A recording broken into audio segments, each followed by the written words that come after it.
하나님의 말씀은 에스겔 42장입니다. 1절부터 20절까지 우리 교독하겠습니다. 그가 나를 데리고 밖으로 나가 북쪽 뜰로 가서 두 방에 이르니 그 두 방에 하나는 골방 앞 뜰을 향하였고 다른 하나는 북쪽 건물을 향하였는데 그 방들의 자리의 길이는 100척이요 너비는 50척이며 그 문은 북쪽을 향하였고 그 방 3층에 회랑들이 있는데 한 방의 회랑은 20척 되는 안뜰과 마주 대하였고 다른 한 방의 회랑은 바깥뜰 박석 깔린 곳과 마주 대하였으며 그 두 방 사이에 통한 길이 있어 너비는 10척이요 길이는 100척이며 그 문들은 북쪽을 향하였으며 그 위층의 방은 가장 좁으니 이는 회랑들로 말미암아 아래층과 가운데 층보다 위층이 더 줄어짐이라. 그 방은 3층인데도 뜰에 기둥 같은 기둥이 없으므로 그 위층이 아래층과 가운데 층보다 더욱 좁아짐이더라. 그 한 방의 바깥담 곧 뜰의 담과 마주대한 담의 길이는 50척이니 바깥 뜰로 향한 방의 길이는 50척이며 성전 앞을 향한 방은 100척이며 이 방들 아래 동쪽에서 들어가는 통행구가 있으니 곧 바깥 뜰에서 들어가는 통행구더라. 남쪽 골방 뜰 맞은 쪽과 남쪽 건물 맞은 쪽에도 방들이 있는데 그 두 방 사이에 길이 있고 그 방들의 모양은 북쪽 방 같고 그 길이와 너비도 같으며 그 출입구와 문도 그와 같으며 이 남쪽 방에 출입하는 문이 있는데 담 동쪽 길 어귀에 있더라. 그가 내게 이르되 좌우 골방 뜰 앞 곧 북쪽과 남쪽에 있는 방들은 거룩한 방이라. 여호와를 가까이 하는 제사장들이 지성물을 거기에서 먹을 것이며 지성물 곧 소제와 속죄제와 속건제의 제물을 거기에 둘 것이니 이는 거룩한 곳이라. 제사장의 의복은 거룩함으로 제사장이 성소에 들어갔다가 나올 때에 바로 바깥뜰로 가지 못하고 수종드는 그 의복을 그 방에 두고 다른 옷을 입고 백성의 뜰로 나갈 것이니라 하더라.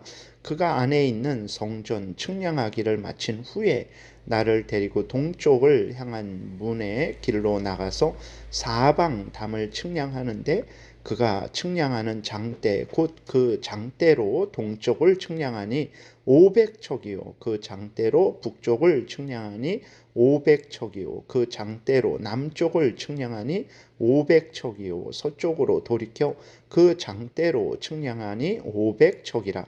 그가 이같이 그 사방을 측량하니 그 사방 담 안마당의 길이가 500척이며 너비가 500척이라. 그 담은 거룩한 것과 속된 것을 구별하는 것이더라. 아멘. 기도드리겠습니다. 살아계신 하나님 아버지 감사합니다. 이 시간 하나님의 말씀을 전하고 듣습니다. 성령께서 역사하셔서 하나님의 뜻을 잘 깨달아 알고 하나님이 알려주시는 대로 믿고 따르는 복된 신앙생활 하게 도우소서. 감사드리고 예수 그리스도의 이름으로 기도드렸습니다. 아멘. 예, 오늘 본문에 보게 되면 이제 그 수치들이 나오는데 40장에 우리가 앞부분에 보게 됐을 때 그 수치들을 다시 한번 정리하면 규빗이라는 것은 이제 팔꿈치에서 손가락 끝까지 그래서 대략 45cm, 뭐 50cm 이렇게 보기도 합니다. 그러면 이제 한 척은 얼마나 됩니까? 한 척은 규빗에다가 이제 손바닥 너비만큼을 대한 거죠. 그러니까 규빗을 45cm로 보게 되면 한 50cm 되죠. 근데 어떤 분들은 이제 이거보다 좀 더 크게 뭐 55cm, 뭐 60cm 심지어 그렇게 말을 하기도 합니다. 그래서 정확하게 이것이 어느 정도인지는 우리가 알 수 없어요. 근데 규빗은 팔꿈치에서 손가락 끝까지 대략 45cm. 그러면 한 척은 그 규빗에다가 손바닥 너비를 대한 대략 50cm. 그럼 한 장대는 6척이니까 50cm가 6개, 3m 요 정도로 여러분들이 생각하시고 본문에 나오는 치수를 생각하시면 되겠습니다. 1절부터 14절까지는 성전의 북쪽, 남쪽에 있는 방에 대해서 하나님께서 설명을 하고 계신데 이 방을 제사장들의 방이다라고 이렇게 말씀을 하고 있어요. 제사장들의 방이 있는 건물은 이제 3층으로 되어 있습니다. 3층이 가장 작아요. 왜 그러냐? 3층은 회랑, 그러니까 발코니 같은 거죠. 그 회랑이 있으니까 회랑이 있는 만큼 방이 작아지는 거죠. 그래서 우리나라도 이렇게 보게 되면 집을 질 때 2층이 좀 작잖아요. 왜 그렇습니까? 2층에 그 발코니 그런 게 있으니까 2층이 그만큼 작아지는 것과 같은 것입니다. 그럼 이 방은 어떤 곳이냐? 제사장들이 성전에서 봉사할 때 사용하는 방이에요. 그래서 그 방에서 지성물을 먹기도 합니다. 지성물은 이제 하나님 앞에 드린 그러한 제물 중에서 제사장들의 몫이 되는 거죠. 그 지성물을 먹고 그리고 또 하나님께 드린 것들을 보관하기도 합니다. 하나님의 제사를 위해서 사용하는 그 물건들을 보관하기도 해요. 13절에 보게 되니까 그가 내게 이르되 좌우 골방 뜰 앞 곧 북쪽과 남쪽에 있는 방들은 거룩한 방이라. 여호와를 가까이 하는 제사장들이 지성물을 거기에서 먹을 것이며 지성물 곧 소제와 속죄제와 속건제의 제물을 거기 둘 것이니 이는 거룩한 곳이라 이렇게 기록이 되어 있습니다. 그래서 하나님께서는 이제 하나님을 위해서 교회에서 이제 여러 일을 할 때에 하나님을 위해 일하는 모든 그 직분자들에게 성도들에게 필요한 그 모든 것을 채워주신다라는 것을 우리가 알 수 있죠. 성전에서 하나님을 가까이 하는 자들을 위해서 방을 마련해 주시고 거기에 또 하나님을 위해서 일하는 하나님께 드리는 그러한 모든 필요한 것들을 보관하게 하시고 또 거기에서 지성물을 먹게 하시는 거죠. 그래서 하나님은 하나님을 위해서 일하는 자들에게 반드시 적정하게 공급해 주신다라는 것을 우리가 분명히 믿어야 되는 것입니다. 그러므로 교회에서 하나님을 위해서 일할 때 하나님이 지혜와 능력을 주실 줄 믿고 하나님께 기도하세요. 지혜가 부족합니까? 후히 주시고 꾸짖지 아니하시는 하나님께 구하라 그랬어요. 그러면 하나님이 풍성히 채워주신다고 야고보서 1장에서 말씀을 하고 있습니다. 그래서 항상 하나님이 필요한 모든 것들을 주실 것임을 굳게 믿고 교회에서 감사함으로 기쁨으로 하나님이 주신 은혜를 사용하는 거죠. 그 은혜를 사용하는데 교만할 수 없는 거죠. 하나님이 주신 은혜니까 겸손히 이 모든 일들을 잘 감당하시기를 바랍니다.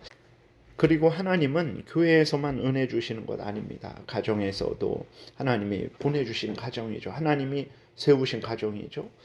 그리고 직장과 대한민국과 어디에서 무엇을 하든 하나님의 영광을 위해서 일을 할 때 하나님의 백성들에게 은혜 주시는 하나님이심을 굳게 믿어야 되겠습니다. 1절부터 우리가 천천히 한번 읽어 나가 보겠습니다. 머릿속으로 상상하기가 어렵죠. 그래서 인터넷에서 에스겔 성전을 이렇게 검색하시면 그 성전에 대한 대략적인 모양이 나와요. 그런데 주의해야 될 것은 어제도 말씀드렸지만 너무나 세세하게 자세하게 그것의 영적인 의미를 그렇게 생각하는 것은 말하는 것은 조심해야 됩니다. 그리고 특별히 이 에스겔 성전이 천년 왕국 때에 이 땅에 실제로 세워져서 이스라엘 땅에 실제로 세워져서 거기에서 양을 바치고 소를 바치고 다윗 왕국이 다시 실제로 회복되고 이런 말을 하는 그러한 그 영상은 절대로 들으시면 안 됩니다. 그것은 세대주의 해석이라고 교회에서 이제 이단적인 성경을 잘못 해석한 것으로 우리가 보고 그러한 해석을 전혀 받아들이지 않습니다. 그래서 아주 간략하게 한 2, 3분 내로 5분 내로 이렇게 설명하는 그러한 영상을 참고하시면 되겠습니다. 1절에 그가 나를 데리고 밖으로 나가 북쪽 뜰로 가서 두 방에 이르니 그 두 방의 하나는 골방 앞뜰을 향하였고 다른 하나는 북쪽 건물을 향하였는데 그 방들의 자리의 길이는 100척이요. 100척은 이제 50cm 정도 된다 그랬잖아요. 한 척이. 그러니까 100척이니까 50m 정도 되는 거죠. 너비는 50척이며 25m죠. 그 문은 북쪽을 향하였고 그 방 3층에 회랑들이 있는데 회랑이라는 것은 이제 발코니 같은 거죠. 한 방의 회랑은 20척 되는 20척 10m 안뜰과 마주 대하였고 다른 한 방의 회랑은 바깥뜰 박석 깔린 곳과 마주 대하였으며 그 두 방 사이에 통한 길이 있어 너비는 10척이요 길이는 100척이며 그 문들은 북쪽을 향하였으며 그 위층의 방은 가장 좁으니 이는 회랑들로 말미암아 아래층과 가운데 층보다 위층이 더 줄어짐이라. 그 방은 3층인데도 뜰에 기둥 같은 기둥이 없으므로 그 위층이 아래층과 가운데 층보다 더욱 좁아짐이더라. 그 한 방의 바깥담 곧 뜰의 담과 마주대한 담의 길이는 50척이니 바깥뜰로 향한 방의 길이는 50척이며 성전 앞을 향한 방은 100척이며 이 방들 아래 동쪽에서 들어가는 통행구가 있으니 곧 바깥들에서 들어가는 통행구더라. 10절부터는 이제 그 북쪽에 있는 방과 똑같은 남쪽에 있는 그 방들을 말하고 있어요. 남쪽 골방 뜰 맞은 쪽과 남쪽 건물 맞은 쪽에도 방 둘이 있는데 그 두 방 사이에 길이 있고 그 방들의 모양은 북쪽 방 같고 그 길이와 너비도 같으며 그 출입구와 문도 같으며 이 남쪽 방에 출입하는 문이 있는데 담 동쪽 길 어귀에 있더라 이렇게 기록이 되어 있습니다. 그리고 14절에 보게 되면 제사장의 의복은 거룩함으로 제사장이 성소에 들어갔다가 나올 때에 바깥 뜰로 가지 못하고 수종드는 의복을 그 방에 두고 다른 옷을 입고 백성의 뜰로 나갈 것이니라. 그러니까 이 골방에 제사장들이 사용하는 이 골방에 제사장의 의복을 벗어두는 거죠. 그리고 밖에 나가는 것이고 다시 들어와서 하나님을 섬길 때에 제사장의 의복을 입고 섬기기 때문에 그런 거죠. 제사장의 의복은 거룩하다 그랬어요. 그러니까 하나님을 섬길 때에 우리들이 그냥 뭐 예를 들어서 한유식 목사의 이름으로 나가서 하나님을 섬길 수는 없죠. 왜 그렇습니까? 한유식 목사의 이름이 거룩하지 않아요. 그리고 능력이 없어요. 그러면 우리는 어떻게 해야 됩니까? 오직 예수 그리스도로 말미암아 하나님 앞에 나아갈 수 있죠. 예수 그리스도만이 우리를 거룩하게 만들 수 있어요. 예수 그리스도가 우리를 대신해서 십자가에 못 박혀 죽으시고 우리의 죄를 정결케 하시고 우리를 의롭게 하셨기 때문에 우리가 예수 그리스도를 힘입어서 하나님 앞에 나아갈 수 있는 것입니다. 그래서 하나님을 섬길 때 반드시 제사장들이 의복을 입었죠.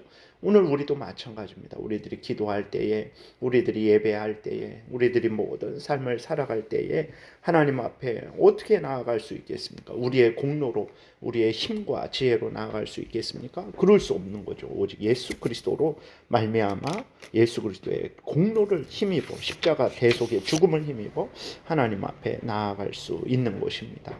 하나님께 나아갈 때는 오직 예수 그리스도만 의지해야 됩니다. 그래서 돈 없어도 되고 못나도 되고 그리고 혹시라도 범죄했습니까? 예수 그리스도를 믿고 회개하고 하나님 앞에 나아가면 하나님이 용서해 주신다라는 것을 우리가 분명히 알고 있죠. 그래서 우리의 하나님과 우리를 화목하게 하는 중보자는 오직 예수 그리스도라는 것을 우리가 굳게 믿어야 되겠습니다. 15절부터는 성전의 담을 말하고 있어요. 성전이 있고 성전 주위에 건물들이 있고 뜰이 있고 그 끝쪽에 담이 있는데 그 담의 그 길을 측량하는 것입니다. 15절부터 보니까 그가 안에 있는 성전 측량하기를 마친 후에 나를 데리고 동쪽을 향한 문의 길로 나가서 사방 담을 측량하는데 그 측량하는 장대 곧 그 장대로 동쪽을 측량하니 500척이요 250m 되는 거죠.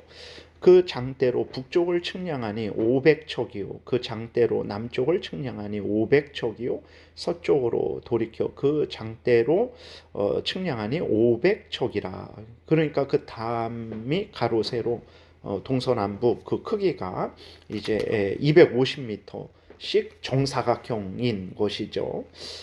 이 성전의 담들은 무슨 역할을 하냐 했을 때 20절에 보게 되니까 그가 이같이 그 사방을 측량하니 그 사방 담 안마당의 길이가 500척이며 너비가 500척이라 그 담은 거룩한 것과 속된 것을 구별하는 것이더라 이렇게 말씀을 하고 있어요. 그래서 이 하나님께서 예수 그리스도 안에서 구원한 백성들 즉 교회를 죄악된 세상과 철저하게 완전하게 구별되게 하신다라는 것입니다.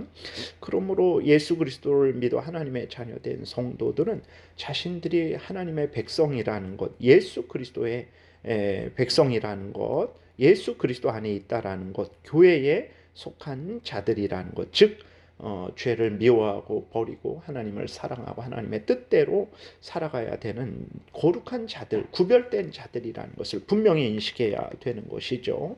그래서 우리가 다시 한번 이 하나님께서 성전을 통해서 그 성전은 이스라엘의 가장 이제 핵심이었잖아요. 그래서 모든 것은 성전 중심으로 이루어졌습니다. 그래서 하나님이 이 성전을 통해서 하나님의 뜻을 이스라엘 백성들에게 하나님의 은혜를 전하는 거죠. 우리의 구원자 예수 그리스도를 나타냅니다. 예수 그리스도로 말미암아 하나님과 함께하는 은혜를 나타내는 거죠. 그리고 예수 그리스도의 피로 세워진 교회를 또한 나타나는 것이고 그 교회가 하나님의 보호와 인도하심 속에 있다라는 것을 나타내는 것이죠. 교회를 돌보시는 하나님의 은혜를 나타내는 것입니다.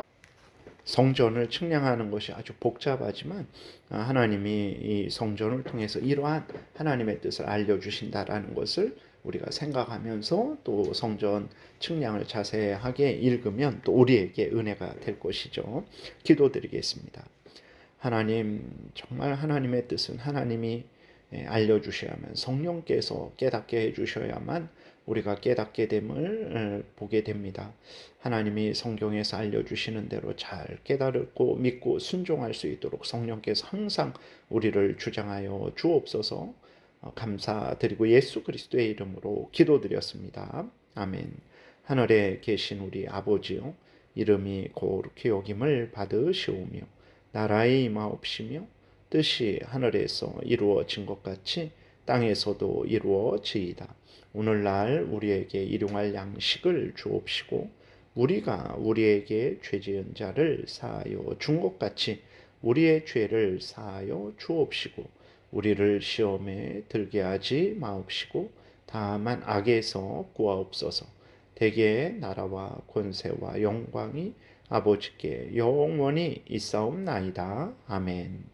지금은 우리 구주 예수 그리스도의 은혜와 하나님 아버지의 크신 사랑과 성령의 교통하심이 하나님의 모든 택한 백성들 머리 위에 지금부터 영원토록 함께 있을지어다. 아멘.